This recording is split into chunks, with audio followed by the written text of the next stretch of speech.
So this happened 3 weeks ago, and I'm still processing what the hell just went down. I moved out for college 2 years ago when I turned 18. Been working part-time and doing decent in my computer science program. My parents, Andrew and Margaret, always acted like I was some burden they couldn't wait to get rid of. But I figured once I was independent, things might get better between us. Boy, was I wrong. Let me give you some background because this goes way deeper than just selling my stuff. My cousin Charlotte is 26, never held a job longer than 3 months, and has been pregnant twice in the last 4 years with different guys who both bailed. My parents absolutely worship her because she's family-oriented and needs support during this difficult time.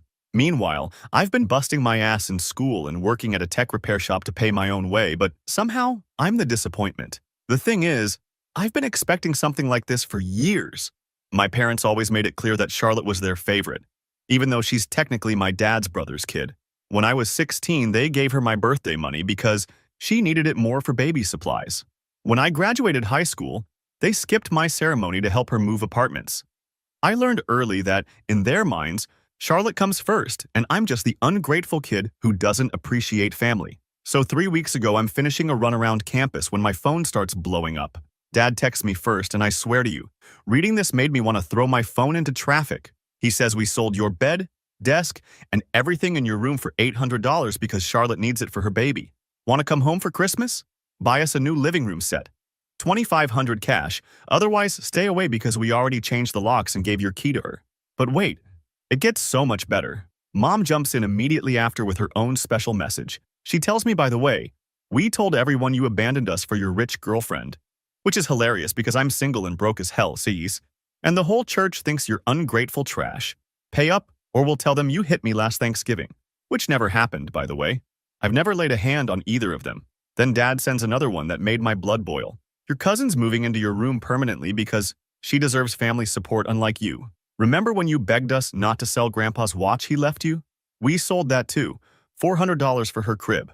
That watch was the only thing I had left of my grandfather. He died when I was 14 and specifically left it to me in his will because we used to work on old clocks together in his garage.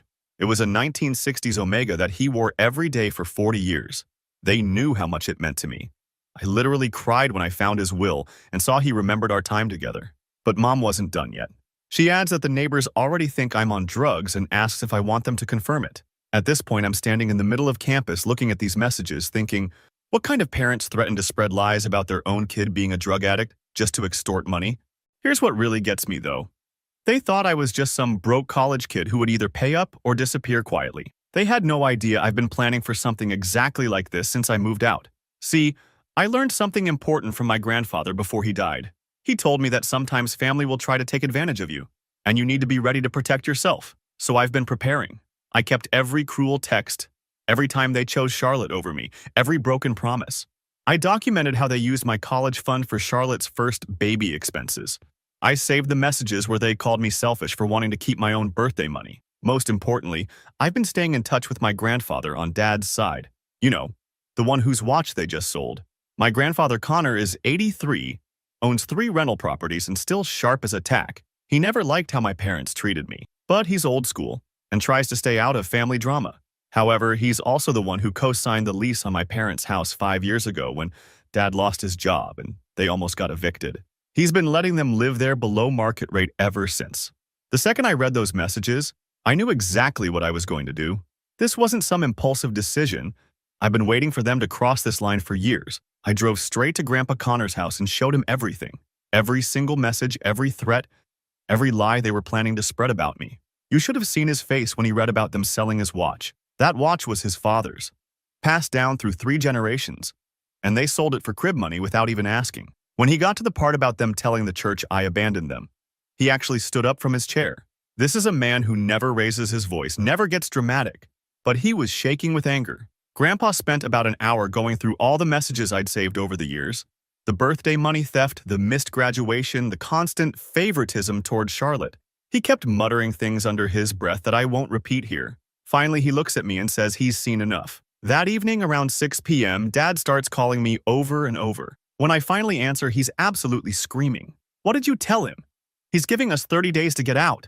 He's demanding to know what lies I spread, what I said to turn Grandpa against them, how I manipulated an old man into kicking out his own family. Here's the thing, though.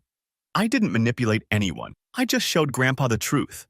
Their own words, their own choices, their own threats. Turns out when you threaten to lie about your kid being a drug addict unless they give you $2,500, and you sell a family heirloom without permission, even family gets tired of your garbage. Mom gets on the phone crying about how I'm destroying the family, how Charlotte needs stability for her baby, how they can't afford to move. She's begging me to call Grandpa and tell him it was all a misunderstanding. Dad jumps back in, saying, I better fix this or I'll regret it for the rest of my life. But here's what they still don't understand. This isn't about the money or even the stuff they sold. This is about 20 years of being treated like I don't matter while Charlotte gets handed everything. This is about them thinking they could threaten and extort me because I'm just their disappointing son who should be grateful for whatever scraps of attention they throw my way. I told Dad very calmly that I didn't lie about anything. Every message Grandpa saw came directly from their phones. If they don't like the consequences of their choices, maybe they should have thought about that before trying to blackmail their own kid. The best part? Charlotte has no idea what's happening yet. She thinks she's got my room, my parents' support, and everything figured out. She has no clue that Mom and Dad are about to lose the house and have 30 days to figure out where they're all going to live. This is just the beginning, though. I've got 2 more years of college left and I'm already planning my next moves. They wanted to play hardball with family loyalty?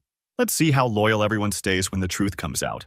Update 1. Holy crap, you guys, the comments on my last post were insane. Shout out to everyone who said my parents had this coming. You were absolutely right.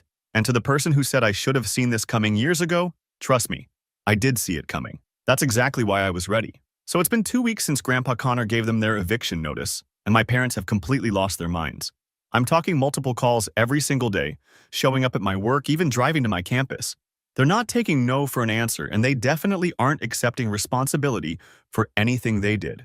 The first few days after the eviction notice, Dad kept calling me, trying a different approach each time. First, he tried the guilt trip about how I'm destroying the family and leaving Charlotte homeless with a baby. When that didn't work, he switched to anger, screaming about how ungrateful I am after everything they sacrificed for me. What sacrifices? They spent my college fund on Charlotte's first kid and made me work part-time to pay for school myself. But here's where it gets really interesting. When Dad realized I wasn't budging, he finally told me the real reason they've always treated me like garbage compared to Charlotte. Turns out, when I was born, they were hoping for a girl and had already picked out names and bought pink stuff. When I came out a boy, Dad said Mom went into this weird depression for months and refused to bond with me. Then when Charlotte was born 8 years later, Mom basically decided she was the daughter she never had. Even though Charlotte isn't even her biological kid, Mom started treating her like her own child, and I became the disappointment who ruined her perfect family vision. Dad went along with it because he said it was easier than fighting with Mom about her attachment issues. This explains so much about my childhood. Why Charlotte always got the bigger room, the better presents, the family trips I wasn't invited on, why they paid for her first apartment but made me work at 16 to buy my own clothes, why every conversation with them somehow ended up being about what Charlotte needed or what Charlotte was going through. Dad actually had the nerve to tell me that I should understand why they prioritize Charlotte because she's had such a hard life with 2 failed relationships and no career direction. Meanwhile, I've been busting my ass in school, working part-time, and never asked them for anything beyond basic parental support. But apparently being responsible and independent makes me less deserving of love and respect. The really messed up part? Dad said he thought selling my stuff and demanding the money would teach me a lesson about family loyalty. He genuinely believed I would either pay up and learn my place in the family hierarchy, or disappear quietly and stop being a problem for them. The idea that I might actually fight back never crossed his mind. After that conversation, I realized they truly don't see me as their son. I'm just this obligation they've been stuck with for 20 years, and Charlotte is their real child. That actually made my next moves way easier because I stopped feeling guilty about what I'm putting them through. Speaking of Charlotte, she found out about the eviction 5 days ago, and oh boy, did she handle it exactly like I expected. See, my parents hadn't told her anything about the threatening messages or the demands for money. They just said there was a misunderstanding with Grandpa Connor, and they needed to find a new place temporarily. Charlotte showed up at my work during my shift at the tech repair shop, waddling and 8 months pregnant and demanding to know why I'm being so vindictive toward people who just want their family back together. She kept saying, I need to call Grandpa and fix this situation because she can't handle the stress of moving while pregnant. I let her talk for about 10 minutes, then pulled out my phone and showed her the actual messages Mom and Dad sent me. The threats about lying to the church, the demand for $2,500, the part about selling Grandpa's watch for her crib money, Her face went through about 5 different expressions as she read through everything. Charlotte tried to defend them at first, saying they were just emotional and didn't mean the threat seriously. I asked her if she would threaten to lie about someone being a drug addict to extort money from them, even if she was upset. She got quiet and couldn't answer that. Then she switched tactics and started crying about how this is all affecting her pregnancy and her stress levels. She said, I'm being selfish by punishing her for something my parents did, and that I should think about my unborn nephew before I continue this revenge plot. That's when I reminded Charlotte that she was the one who moved into my room, knowing my parents sold all my stuff without permission. She was the one who accepted furniture bought with money they demanded from me through blackmail. She was perfectly fine benefiting from their treatment of me until it started causing problems for her. Charlotte got defensive and said she didn't know the full story, but I pointed out that she never bothered to ask either. She just assumed I deserved whatever was happening because that's how our family has always worked. My problems don't matter. But the second something affects Charlotte, everyone needs to drop everything and fix it. The conversation went on for almost an hour because my manager thankfully understood what was happening and let me handle it. Charlotte kept trying different angles to convince me to call Grandpa, but I made it clear that ship has sailed. She finally left when I told her that maybe this is a good opportunity for her to learn what it's like to deal with problems without my parents fixing everything for her. But here's the thing that really shows how calculated my parents are about this whole situation. After Charlotte's visit didn't work, they sent my Aunt Nova to try to convince me. Nova is Mom's sister and has always been the family mediator. She called me 3 days ago saying she understands I'm hurt, but I need to think about the bigger picture. Nova tried to explain that Mom has struggled with mental health issues since I was born, and that's why she connects better with Charlotte. She said I should be the bigger person and help them find a solution, because family is supposed to forgive each other. When I asked Nova if she knew about the threatening messages, she said she'd heard there was some kind of argument, but Mom only told her I was being unreasonable about money. So I sent Nova screenshots of everything just like I did with Grandpa. The blackmail threats, the lies they were planning to spread, the selling of the watch, all of it. Nova went silent for a long time, then said she had no idea things had gotten that bad. She apologized for trying to pressure me without knowing the full story. The best part about all this? Nova told me that she actually lent my parents $3,000 last month because they said they needed to help Charlotte with baby expenses. Now she's realizing that money probably went toward their own bills while they were planning to extort $2,500 from me for furniture. Nova is not happy about being lied to and used, but my parents still aren't giving up.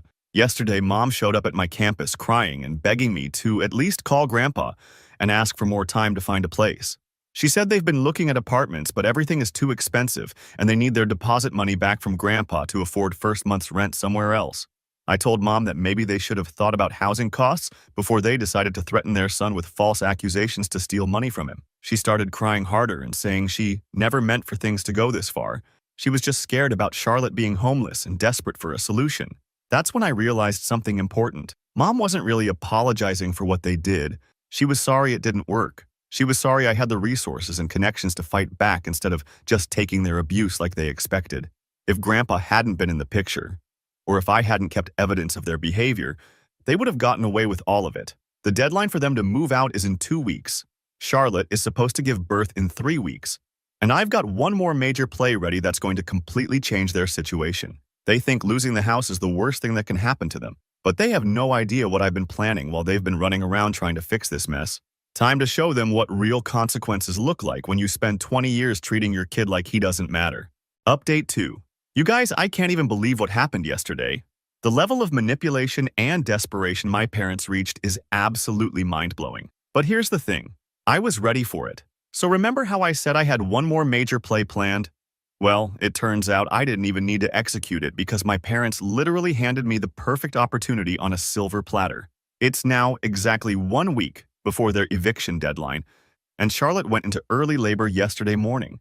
Instead of going straight to the hospital like normal people, my parents decided this was their golden chance to emotionally manipulate me into fixing everything for them. Dad shows up at my campus around noon while I'm between classes, and he's got Mom and Charlotte with him. Charlotte is having contractions in the back seat of their car, clearly in pain. And Dad tells me I need to come to the hospital right now because this is my nephew being born, and family should be together during important moments. I looked at this whole scene and immediately knew what they were doing. They thought bringing Charlotte in labor would make me so guilty and emotional that I'd break down and call Grandpa Connor to get them more time. Maybe even offer to help them financially. Classic manipulation tactic. Use a major life event to pressure someone into forgetting about all the horrible things you did to them. But here's what they didn't count on. I've been planning for exactly this kind of emotional manipulation for months. While they were running around trying to find apartments and begging relatives for money, I was preparing for their final desperate move. See, I never told you guys about the family group chat. It's this WhatsApp group that includes pretty much everyone in our extended family. Aunts, uncles, older cousins, even some family friends who've been around forever.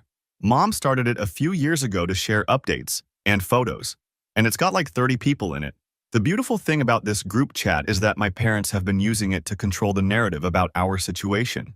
They've been telling everyone that I'm going through some kind of rebellious phase and refusing to help them during a difficult time. They painted themselves as the victims of an ungrateful son who abandoned his family when they needed him most. So when Dad told me I needed to come to the hospital for Charlotte's labor, I said absolutely, I'll be there. But first, I'm going to make sure everyone knows exactly why we're in this situation. Right there in the campus parking lot, with Charlotte having contractions in the back seat, I opened up that family group chat and posted screenshots of everything. Every threatening message, every demand for money, every lie they planned to tell about me. The texts about selling Grandpa's watch, the threats to tell the church I hit Mom, the demand for $2,500 to buy their love back. I typed one message above all the screenshots. Since everyone keeps asking why I won't help my parents during this difficult time, here's the complete story of what they actually said to me and what they demanded. I've been keeping this private to protect them, but since they're using Charlotte's labor to manipulate me publicly, I think everyone deserves to know the truth. The reaction was immediate. Within 5 minutes, my phone was blowing up with responses from family members who had no idea what my parents had really done. Aunt Nova confirmed in the chat that she'd seen these messages and could verify they were real. Uncle Caesar, who's always been the family's voice of reason, posted that this level of emotional blackmail was completely unacceptable. But the best response came from my great-aunt Emma, who's 87 and usually stays out of family drama. She posted, "Andrew and Margaret, I am disgusted. Threatening to lie about your own child being a drug addict to steal money from him? You should be ashamed of yourselves. This boy has every right to protect himself from your abuse."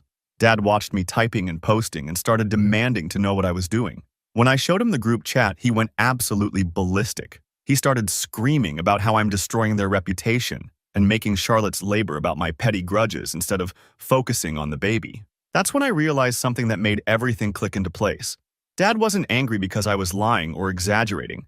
He was angry because I was telling the truth. He knew that once people saw their actual words and threats, no one would be able to defend their behavior or pressure me to forgive them.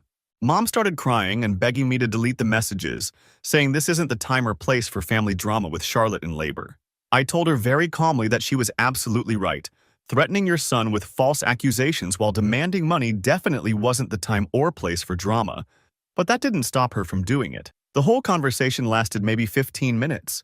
But by the end, the family group chat had completely turned. People were sharing their own stories about times my parents had manipulated or used them. Uncle Saul mentioned how they'd borrowed money from him 6 months ago for emergency car repairs, but he'd seen them take a weekend trip the following week. Cousin Emma posted about how my parents had guilt-tripped her into babysitting Charlotte's first kid for free every weekend for 3 months, claiming they couldn't afford childcare, but then bought Charlotte a brand new iPhone as a push present. The most devastating response came from Grandpa Connor himself. He rarely uses technology, but someone must have shown him the group chat because he posted a long message explaining exactly why he gave them the eviction notice. He detailed how they'd been taking advantage of his below-market rent for years while treating me like garbage, and how selling his father's watch without permission was the final straw. Grandpa finished his message by saying that any family member who wanted to help Andrew and Margaret with housing or money was free to do so, but he would not be guilted into enabling their abuse of his grandson any longer. By this point, Charlotte was in serious labor and needed to get to the hospital immediately. But instead of rushing there like reasonable people, my parents spent another 10 minutes in the parking lot arguing with me about the group chat and demanding I delete everything. Dad kept saying I'd just ruined any chance of reconciliation and that once Charlotte has the baby and everyone calms down, they'll all realize I'm the real problem in this family. Mom was crying about how embarrassed she is and how she'll never be able to show her face at family gatherings again. I told them they had exactly the reaction they deserved. If they were embarrassed by their own words being shared with family, maybe they should have thought about that before threatening and blackmailing their son.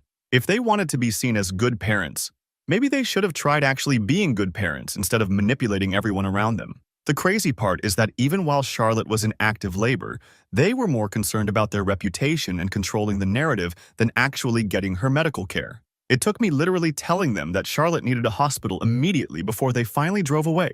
I didn't go to the hospital. After 20 years of being treated like I don't matter, I wasn't about to pretend everything was fine just because there was a baby being born. Charlotte has plenty of family support, and my presence there would have just created more drama when everyone should be focused on her and the baby.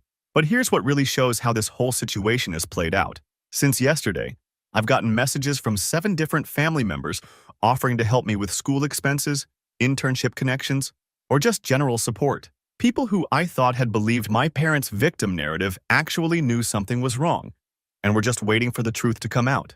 Meanwhile, the family group chat has gone completely silent about helping my parents with housing or money. Funny how quickly that family comes first energy disappears when people realize exactly what kind of family behavior they'd be enabling. Charlotte had the baby this morning, a healthy boy named Connor, after great-grandpa. The irony of naming him after the grandfather who evicted them isn't lost on me. I'm sure in a few years they'll be telling Connor all about how his mean uncle abandoned the family during the most important moment of his life. But here's the thing, I've got screenshots of this whole situation saved forever. When Connor gets old enough to ask questions about why uncle doesn't come to family events, he'll be able to see exactly what his grandparents and mom chose to prioritize when he was being born. 4 days left on their eviction deadline. The family group chat hasn't seen a single offer to help them move or find housing, and I've never felt more confident that I made the right choice in exposing their behavior. Sometimes the best revenge is just making sure everyone knows who people really are when they think no one is watching. Final update. Holy crap, guys, this is it. This whole nightmare is finally over and I can't believe how it all ended. Thank you to everyone who's been following this insanity and supporting me through the comments. You've all been absolutely right about everything. So yesterday was their official eviction date, and true to form, my parents saved their most desperate manipulation attempt for the very last moment. But this time I was ready with something I'd been planning since this whole thing started. Around noon yesterday, I get a call from Dad and he's using this completely different tone than I've heard from him in weeks. Suddenly, he's apologetic and reflective, telling me he's been thinking about our relationship and realizes they made mistakes. He says they want to sit down as a family and have an honest conversation about how to move forward. I knew immediately this was garbage, but I was curious to see how far they take this new approach. Dad tells me they're staying at some motel near the highway with Charlotte and the baby, and they want me to come there so we can all talk without any distractions or outside pressure. The fact that they wanted me to come to them instead of meeting somewhere neutral was the first red flag. The second red flag was Dad mentioning that Charlotte really wants to apologize to me personally and explain how she never meant for any of this to happen. Suddenly, Charlotte cares about my feelings, after 2 years of treating me like I don't exist. But here's the thing.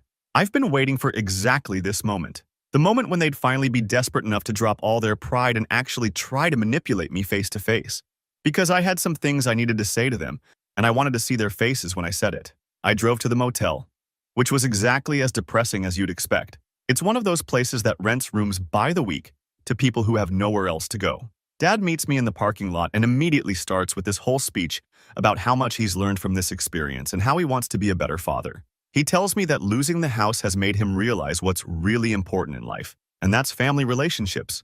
He says he's been selfish and hasn't appreciated what a good son I've been, working hard in school and never getting into trouble like so many kids my age. The performance was actually pretty impressive. If I didn't know better, I might have believed he was genuinely having some kind of breakthrough about his behavior. But I've lived with these people for 18 years, and I know exactly what this was. We go into their motel room, and it's even more pathetic than I expected. Charlotte is sitting on one of the beds holding baby Connor, and Mom is hovering around looking nervous. Charlotte immediately launches into this apology about how she never realized how her moving into my room would affect me, and she's sorry for not considering my feelings. She says she was just scared about being a single mom and wasn't thinking clearly about the impact on our family relationships. She tells me she's always looked up to me and admired how responsible and mature I am, and she hopes we can start over and build a real relationship. Mom jumps in with her own apology, saying she's been struggling with some personal issues and took them out on me unfairly. She admits that threatening to lie about me hitting her was completely wrong, and she's ashamed of herself for even thinking about it. The whole thing was so perfectly choreographed that I almost wanted to applaud. They'd clearly planned out exactly what each person would say to push my emotional buttons and make me feel guilty for maintaining my boundaries. But then Dad gets to the real point of this whole performance. He tells me that they've learned their lesson and they're ready to rebuild our relationship on honest terms. However, they need a place to stay while they get back on their feet, and they're hoping I might be willing to talk to Grandpa Connor about giving them another chance. He says they're not asking me to support them financially or take responsibility for their mistakes. They just want me to use my relationship with Grandpa to help them find a temporary solution until they can figure out their housing situation. That's when I realized they still didn't get it. After everything that had happened, after the threatening messages and the blackmail attempts and the lies to the extended family, they still thought they could manipulate me into fixing their problems for them. So I looked at all three of them and told them exactly what I thought about this whole situation. I started with Charlotte. I told her that her apology was meaningless because she wasn't sorry for taking my room. She was sorry that it led to consequences that affected her. I reminded her that she knew my parents sold my stuff without permission, and she moved in anyway because it benefited her. I said that looking up to me apparently doesn't include respecting me enough to ask if I was okay with her taking over my life. Then I turned to Mom. I told her that her personal issues don't excuse 20 years of treating me like a second-class family member while worshiping Charlotte. I said that threatening to lie about me hitting her wasn't a momentary mistake. It was her showing me exactly who she really is when she doesn't get what she wants. Finally, I looked at Dad. I told him that this whole performance proved he learned absolutely nothing from this experience. He wasn't sorry for threatening me and trying to extort money from me. He was sorry that it didn't work, and now he wanted me to bail them out of the consequences of their own choices. I told all of them that they spent 2 decades showing me that I don't matter to this family unless I'm useful to Charlotte. They made it clear that my feelings, my belongings, my relationships, and my future are all secondary to whatever Charlotte needs at any given moment. Dad tried to interrupt and say that's not true. They love me just as much as Charlotte. They just have different ways of showing it. I told him to save it because I had screenshots of every message they sent me, and their own words proved exactly how much they value me as their son. I told them that their real mistake wasn't threatening me or trying to steal money from me. Their real mistake was assuming I was the same powerless kid they'd been pushing around for years. They thought I'd either pay up quietly or disappear from their lives without causing problems. But I'm not that kid anymore. I'm an adult with my own relationships and resources, and I don't need their approval or acceptance to have a good life. I've been preparing for this moment for years because I knew eventually they'd push things too far. Mom started crying and asking what they're supposed to do now, where they're supposed to live, how they're going to take care of Charlotte and the baby. I told her that's exactly the kind of problem they should have thought about before they decided to threaten their son with false accusations to steal money from him. I said they made their choice when they picked Charlotte over me for the 1,000th time. Now they get to live with the consequences of that choice without my help. Charlotte asked if I really want my nephew to grow up homeless because of a family fight that has nothing to do with him. I told her that Connor isn't growing up homeless because of me. He's in this situation because his mother and grandparents chose manipulation and threats over honest communication and family respect. Dad tried one last time to convince me to help them, saying that we're still family no matter what happened, and family doesn't abandon each other during hard times. I told him he was absolutely right. Family doesn't abandon each other during hard times. That's exactly why what they did to me was so unforgivable. I told them I hope they figure out their housing situation and that Charlotte and the baby stay healthy and safe. But I also told them that I'm done being their backup plan when their manipulation doesn't work on other people. As I was leaving, Mom called after me asking if I really want this to be how our relationship ends. I turned around and told her that this isn't how our relationship ends. This is how our relationship has always been. The only difference is that now, I'm not pretending otherwise. I drove back to campus and immediately blocked all their numbers. I also left the family group chat because I don't need updates about their situation or people trying to pressure me into helping them. It's been less than 24 hours since that conversation, and I already feel like a huge weight has been lifted off my shoulders. For the first time in my life, I don't have to worry about when my parents are going to disappoint me or choose Charlotte over me, because I'm not waiting for their approval anymore. I've got 2 more years of college left, a solid GPA, good relationships with professors who are helping me line up internships, and extended family members who actually support me. I'm building the life I want without having to navigate around people who see me as less important than my cousin. I know some people think I should have helped them despite everything they did, because family is family, and Connor is innocent in all this. But I learned something important from my grandfather Connor before he died. Sometimes protecting yourself means accepting that other people's poor choices aren't your responsibility to fix. My parents had 20 years to build a relationship with me based on respect and love. Instead, they chose to treat me like I was less valuable than Charlotte and expected me to be grateful for whatever attention they gave me. They made that choice over and over again, right up until the moment they tried to blackmail me for furniture money. Now they get to live with the consequences of those choices. And I get to live my life without wondering when the people who are supposed to love me unconditionally are going to hurt me next. Thanks again to everyone who supported me through this whole mess. Your comments helped me stay strong when they were trying to make me feel guilty for protecting myself. Sometimes the best revenge really is just refusing to let people treat you badly anymore.